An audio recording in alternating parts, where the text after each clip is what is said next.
Bonjour à toutes et à tous, c'est Hermès, j'espère que vous allez bien. Aujourd'hui on va parler Bitcoin, on va parler un peu de cette clôture en mensuel, également la clôture en weekly qui s'est passée au-dessus des 38 500 $, donc c'est plutôt positif. On fera un petit tour par rapport à des poches de liquidité et de la chasse à liquidité sur TradingLink, quelque chose qui est intéressant sur Bitfinex.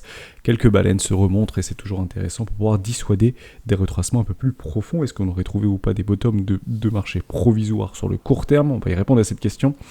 Et je reviendrai en fin de vidéo sur pas mal de W weekly qui ont été perdus sur quelques altcoins. Il y en a eu beaucoup et je vous expliquerai un petit peu quelle est ma psychologie derrière ça. Est-ce que c'est grave? Est-ce que c'est pas grave? Est-ce qu'éventuellement on peut essayer de travailler nos émotions pour rationaliser de nouveaux investissements et notamment sur l'investissement 2? On en parle maintenant. Mais avant de commencer, je vous invite toujours à rejoindre le Discord des rois du marché. Vous y trouverez à l'intérieur à peu près 9000 ventes qui échangent toujours avec bienveillance leurs chartes, leurs graphiques, leurs idées, leurs sentiments, leurs émotions. Et on essaye de les gommer dans un certain nombre de cas pour essayer de rationaliser les investissements, que ce soit sur le court, moyen ou long terme. Vous y trouverez également dans l'onglet documentation une Google Doc qui s'appelle la stratégie des 4 rois. N'hésitez pas à l'utiliser, à vous en imprégner, vous en inspirer pour vous aussi trouver votre propre style d'investissement, que ce soit sur le court, moyen, long terme. C'est une dizaine de pages et elle est là pour vous. On commence tout de suite avec Bitcoin. On a clôturé en mensuel très exactement à 37 650 $ dans les mèches. C'est pas très bullish. On l'avait déjà vécu ça précédemment. C'était juste ici, lorsqu'on avait clôturé en réalité dans les mèches précédentes. Cela nous a quand même envoyé plus bas que terre. On a fait un retracement de 50%, mais ça restait en fait un signal extrêmement bullish. Comme ici, c'est un signal plutôt bearish, donc vigilance absolue. On passe en semaine, on voit quelque chose un petit peu différent. On n'est pas venu clôturer en dessous de notre BIR ici, donc en dessous des, je ne sais plus combien j'avais mis, 37 600 $ environ. On a clôturé juste au-dessus, 38 496 $. C'est plutôt positif pour moi.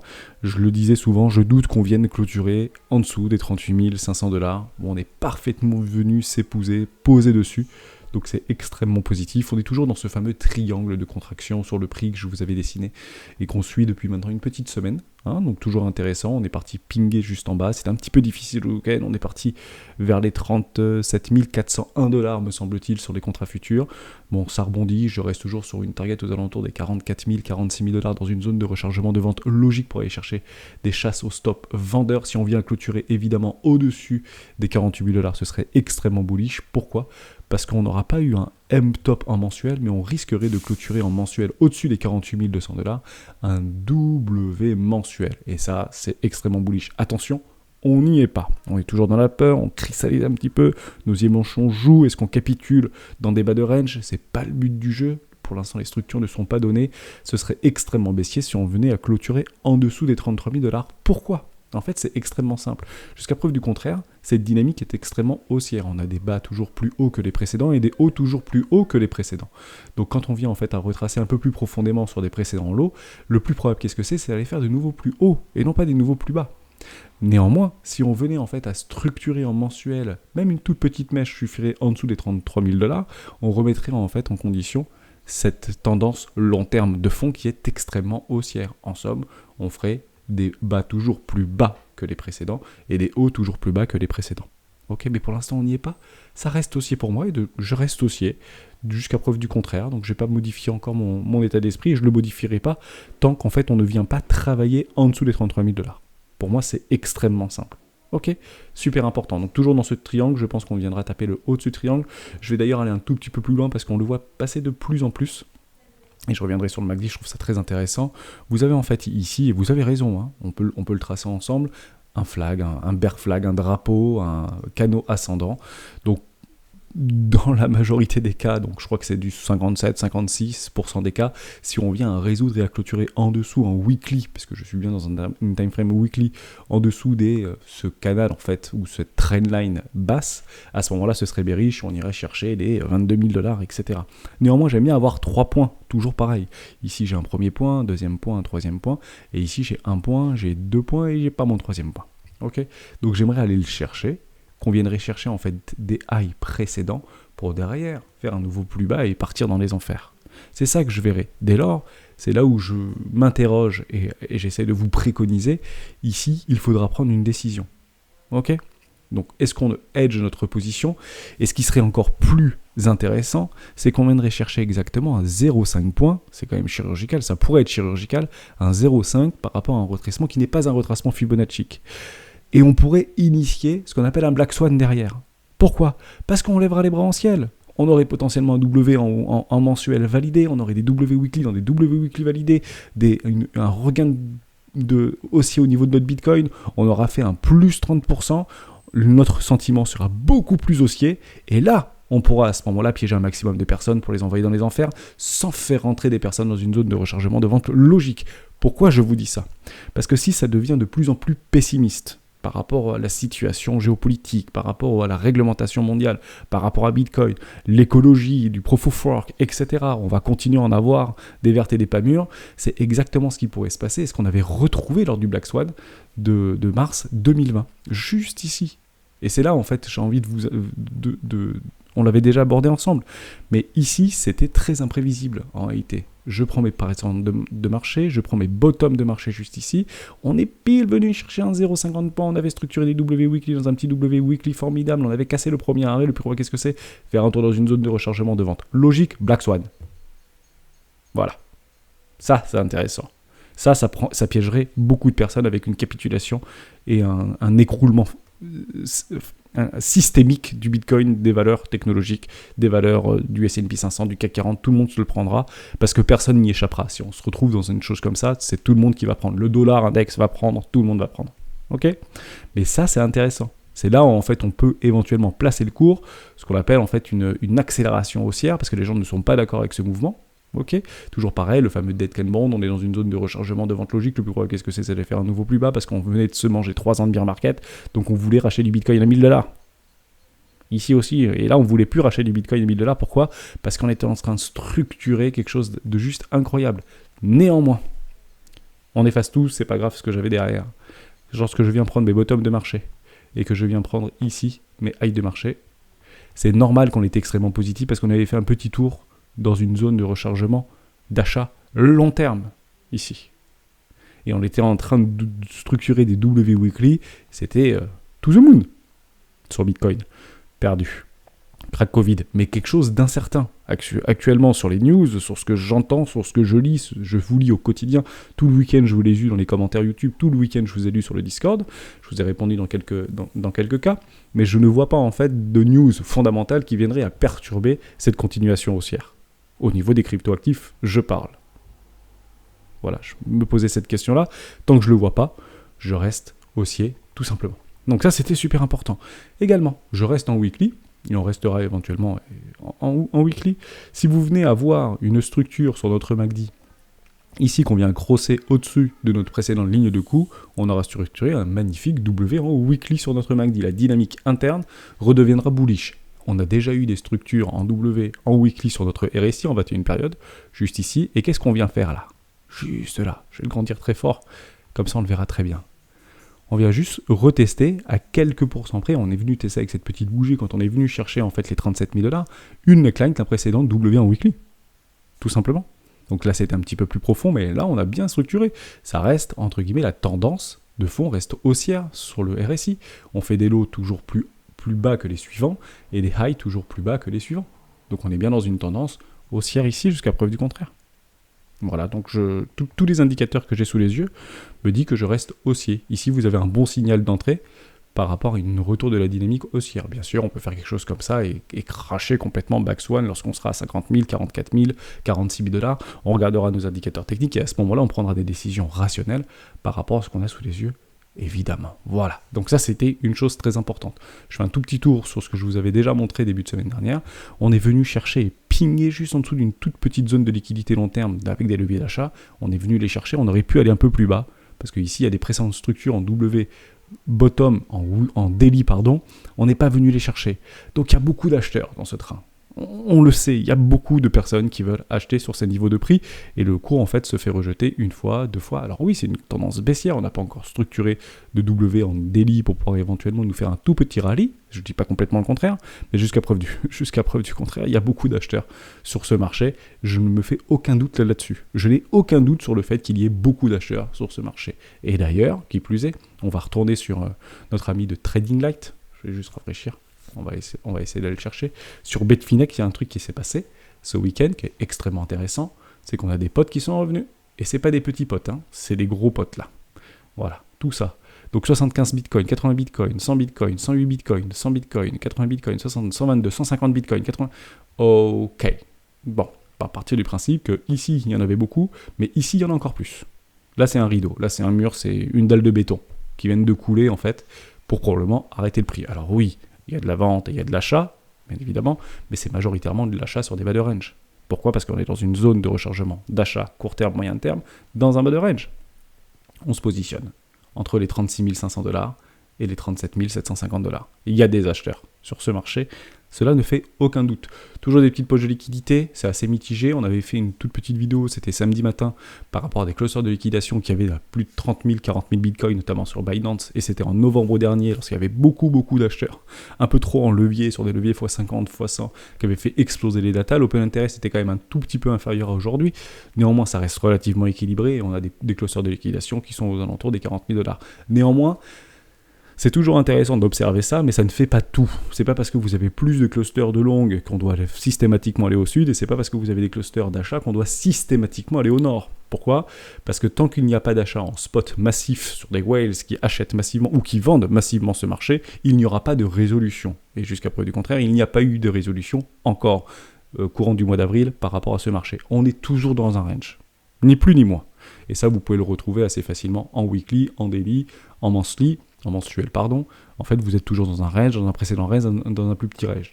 Ici, vous êtes bull si vous venez à clôturer au-dessus des 47 600 $ en weekly, voire en mensuel, et vous êtes bear si vous venez à clôturer en dessous des 37 600 $ en mensuel.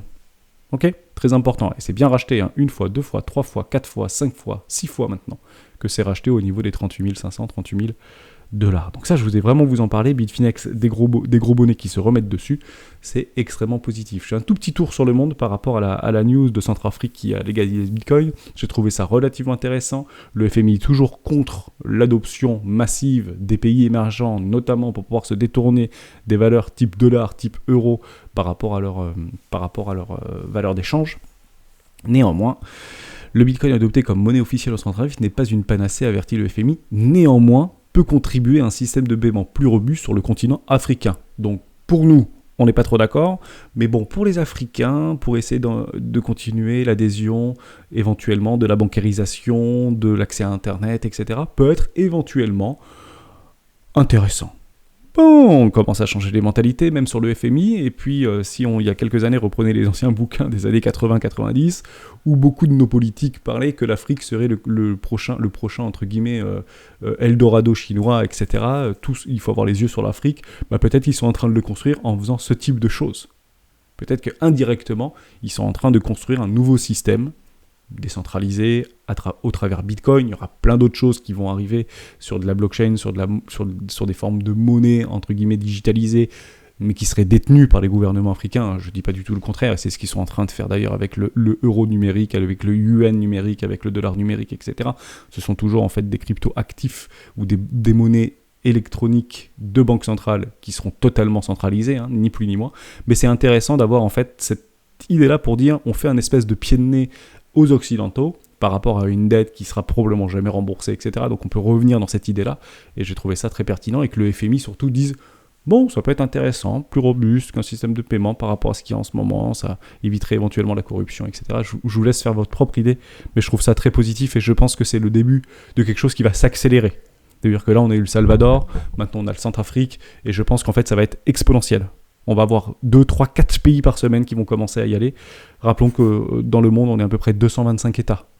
Donc ça peut aller vite, 225 États qui adoptent entre guillemets Bon, il y aura beaucoup de personnes qui ne seront pas intéressées, mais ça peut aller relativement vite en termes d'acceptation et de légalisation au niveau du Bitcoin. Ça, c'était super important.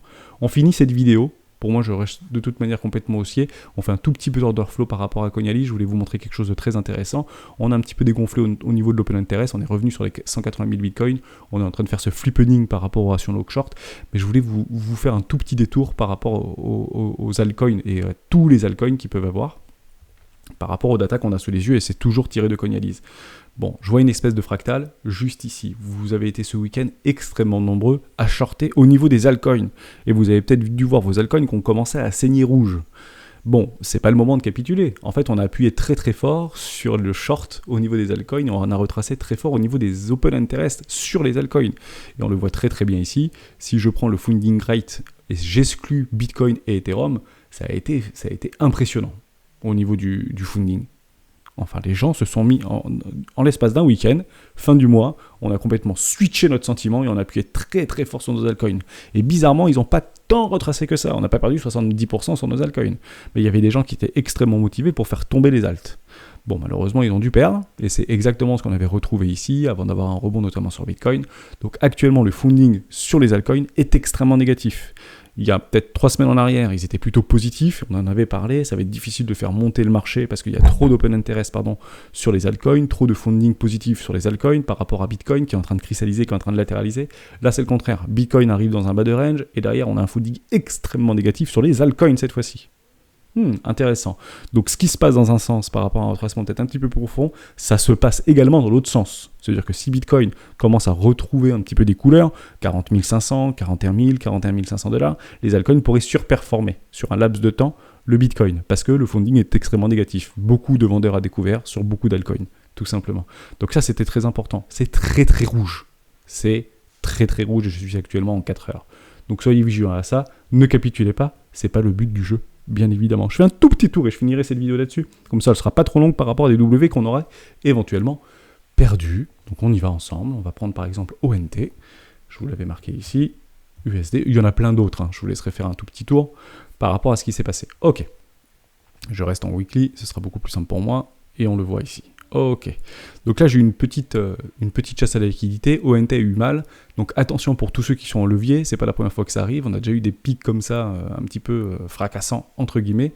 Donc on est parti en fait casser les précédents lots, alors qu'on avait structuré des W weekly ici. D'où l'importance. Vous voyez, moi j'avais fait un investissement un petit peu, sur les 618, je vous le dis souvent, dans des formes de grosses capitulations. J'avais dû en fait reprendre juste le petit pullback ici, ou quelque chose par là, je ne sais plus trop, sur les 618, je crois par là. Derrière, je refais un investissement 2, formidable sur une espèce de bannerine, un W weekly dans une première classe. Et là, je suis en train d'encadrer un investissement numéro 3 sur ONT. Pourquoi ? Parce que j'y crois, mais on a perdu en fait ce W weekly. Dès lors, même s'il y a un W weekly, c'est pas 100% garanti. On attend en fait éventuellement des retracements plus profonds et on attend des nouveaux W weekly pour doubler la position. Dès lors, si j'avais mis all-in ici sur les 1,30, imaginez combien j'aurais dû attendre pour avoir mes 110%. J'ai lissé mon prix. Donc dès lors, actuellement mon prix d'achat, si vous l'achetez maintenant, vous l'achetez beaucoup moins cher que moi, il est en fait à 1 $ à peu près, un tout petit peu moins de $. On arrondit à 1 $. Et actuellement, je suis à 45 centimes. Donc même en lissant mon prix, je viens de perdre en réalité plus de 50%, on arrondit à 50% de ma position. Or, si je voulais mettre 1000 € dans ONT, ici j'ai mis 250, ici j'ai mis 250, donc en réalité il me reste 500 € de cash, d'accord ? Et j'ai perdu, 500 € de cash, et j'ai perdu 250. En somme, sur cette position, si j'investis maintenant, en réalité ce serait 750. Dès lors, j'achète à 0,45 et que j'ai commencé à acheter 1 $ avec en fait un capital restendu de 75%. C'est ça la réalité. J'aurai 750 € ici parce qu'il me reste 500 balles. Je double ma position. Mais je double pas ma position maintenant. En fait, j'attends tout simplement une structure en W weekly. Juste ici. Donc, tant pis pour ONT. Il y en a d'autres qui ont été beaucoup plus résilients. Les grosses capitalisations ont été beaucoup plus résilientes. Link, Solana, EGLD, etc. Ça se passe plutôt bien pour eux. On est toujours dans un enfoncement d'absurdité de survente. L'OBV reste complètement croissant. Il n'y a aucun problème avec ça. Je suis sur un triangle de compression actuellement sur mon MACD en daily. D'ailleurs, je crois que j'avais eu Oui, je l'avais quasiment eu, j'avais un W qui avait été confirmé. Pour moi, c'est complètement haussier, c'est purement de la stache à la liquidité. On est parti appuyer très très fort sur ONT. On revient sur des précédents lots, ça fait mal au cœur, je vous le dis tout à fait honnête avec vous, mais ne partez pas du principe que ça ne va plus arriver. Je pense que ça va arriver dans les prochains mois, prochaines années, sans aucun souci par rapport à ONT, et on le partira plus 500, plus 600%, sans souci. On revient sur RVN. RVN, très intéressant. USD. Ravencoin, mais il y en a plein comme ça. On vient de perdre encore les précédents lots alors qu'on avait structuré un W weekly, c'est un petit peu dommage. Je vous le dis franchement, il était juste là, notre W weekly, il était très joli.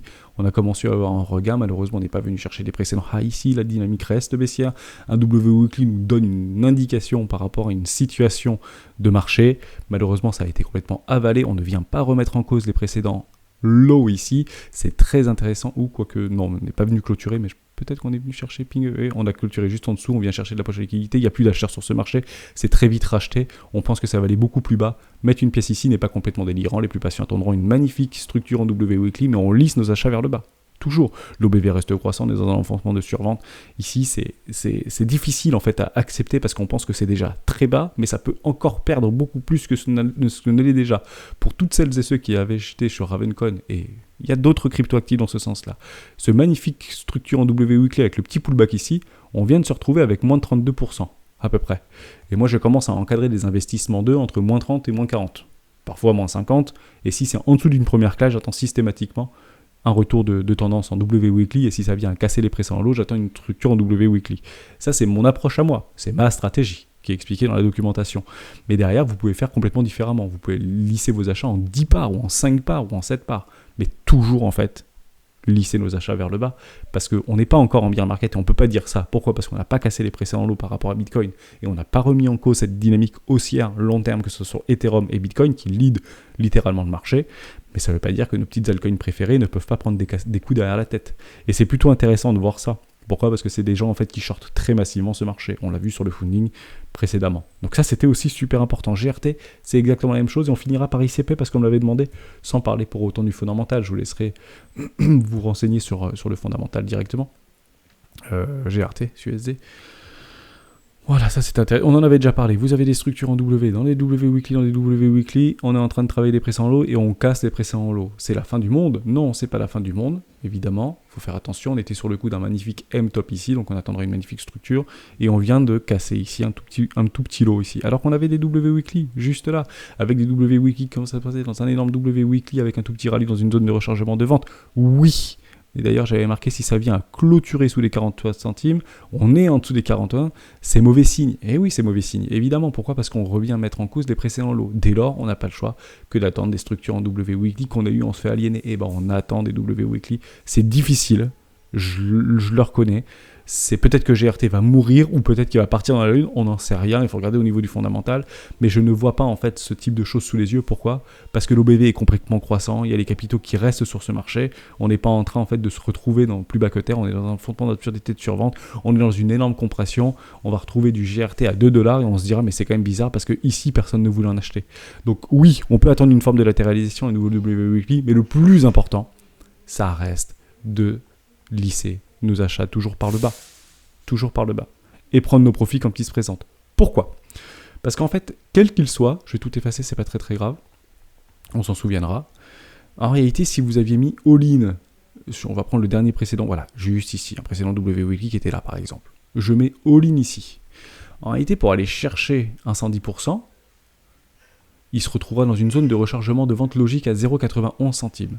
Mais si en fait je décide de lisser mes achats et que je prends un bas ici et que j'attends une nouvelle structure en W weekly juste ici, mes achats seront à peu près sur les 0,30 et d'aller chercher en réalité un 110% sur les 0,30, je vais me retrouver aux alentours des 70 centimes. Intéressant. Par rapport en dessous des précédentes résistances ici, on peut venir les chercher sans pour autant atteindre les précédents lots, mais c'est très facile pour moi d'aller chercher mes 110%. Parce que notre objectif principal, c'est pas de faire x10, x100, si on suit la stratégie des 4 rois. C'est d'en fait sécuriser son capital d'investissement, qu'on lisse toujours vers le bas. C'est important. Donc dommage pour GRT, les plus patients maintenant réattendront encore et encore inlassablement des structures en W weekly sans se surexposer.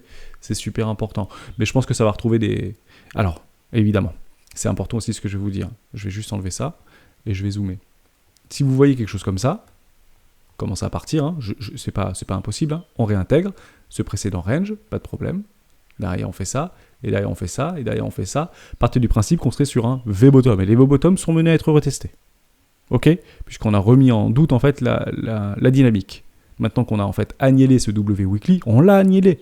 C'est dommage. Et on l'a agnélé sur un V-top, ce qui est encore plus dommage pour le coup. Mais on avait bien un W weekly ici. Maintenant qu'on revient le pinguer, même si on n'a pas clôturé en dessous, c'est toujours intéressant de regarder ça parce qu'on pense que ça va partir dans le désert si on vient perdre ce type de lot ici. Non, c'est tu te racheter des poches de liquidité, il y a des baleines qui rachètent parce que c'est ici en fait qu'elles peuvent exécuter énormément d'ordres. D'ailleurs, si on regarde au niveau des volumes, si on se passe en horaire, est-ce que lorsqu'on est passé en dessous, il y avait un excès de volume ? Je vais tout effacer, juste ici. C'est pas dingo. C'est pas dingo au niveau des volumes.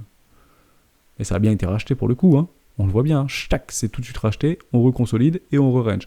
80% du temps on est dans range et 20% du temps en tendance. On peut très bien repartir très très fort, faites attention, les V-bottoms sont menés à être retestés tôt ou tard, donc on peut très bien faire ce type de choses. À partir de maintenant, on va chercher nos 110%, d'accord ? On revient tester dans une zone de rechargement de vente et derrière on structure quelque chose de juste incroyable.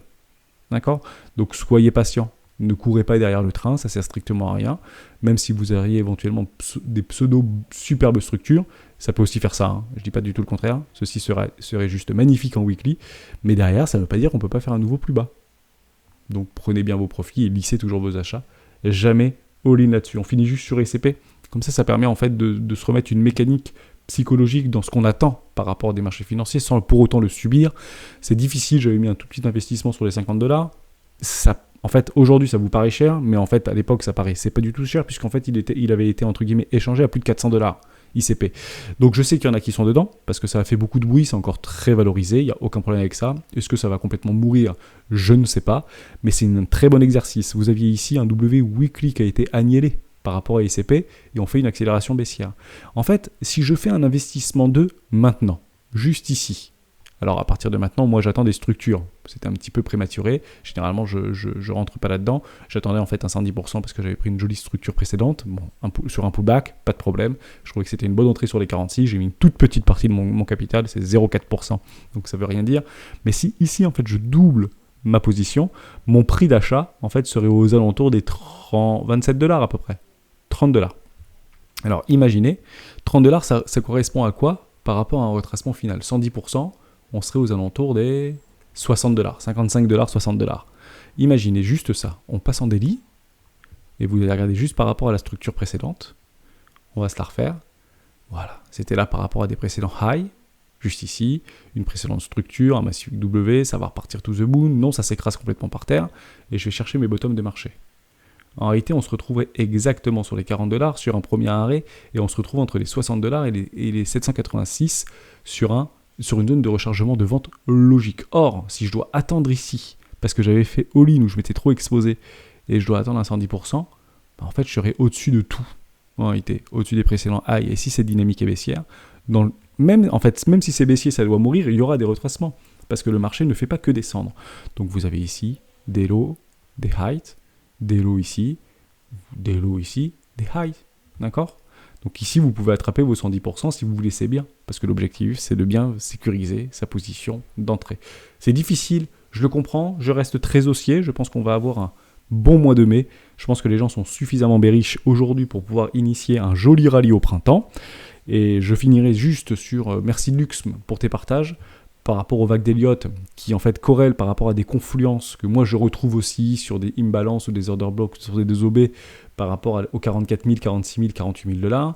Il a fait un travail par rapport à Wyckoff, ça va aller extrêmement vite. J'ai bien aimé en fait cette zone B ici entre mars-avril et juin, parce qu'on pourrait avoir un tout petit rallye complètement avorté, mais dans l'idée, si on doit structurer cette pattern de Wyckoff qui est très intéressante pour le coup et qui revient par rapport lui à ces vagues d'Elliott, on ne viendrait pas, et je vous l'avais dit la semaine dernière, ça ne devrait pas venir travailler au-dessus des 48 240 $. Dès lors, ici, placer un hedge position qui serait pour moi dans un haut de triangle de compression descendant, parce que la résolution de ces triangles, c'est généralement descendant dans une tendance baissière, même court terme. Je trouvais ça très intéressant pour aller chercher une poche énorme de liquidité sur les 28 000 $ et exploser en l'air courant 2022, enfin fin 2022, début 2023. Donc je trouvais ça intéressant. Donc encore une fois, une confluence. Et c'est ça en fait qu'on va confronter sur le Discord, qu'on va confronter dans les commentaires. C'est on a un plan, on a une idée, on essaye de le jouer, toujours en se couvrant de façon rationalisée, et on confronte en fait des plans qui nous donnent des confluences. Pour dire, oui, c'est vrai que c'est intéressant, parce que si on est en train de travailler des méthodes de Wyckoff, qui sont des patterns extrêmement psychologiques, on ne devrait théoriquement pas casser les 48 200 $. Si on utilise le vague d'Elliott dans une VAD 4 par rapport à une VAD 5 qui est peut-être en cours de construction, on ne doit pas venir casser les 48 280 $. Dès lors, dans toutes ces choses-là, si on vient les casser, on a perdu. Mais on est dans le train. Mais on peut quand même hedger sa position ici. Donc je le répète, comme je vous l'ai dit la semaine dernière, je hedgerai mon portefeuille d'investissement dans une zone de rechargement de vente court terme aux alentours des 45 000, 44 000, 45 000 $. Parce qu'on n'est pas à l'abri de se retrouver en effet aux 28 000, même si je reste extrêmement haussier sur ce marché. L'avenir nous le dira. Merci à toutes et à tous d'avoir suivi cette vidéo jusqu'au bout. Je vous souhaite une excellente semaine. On se retrouve demain matin à 7h. Ciao.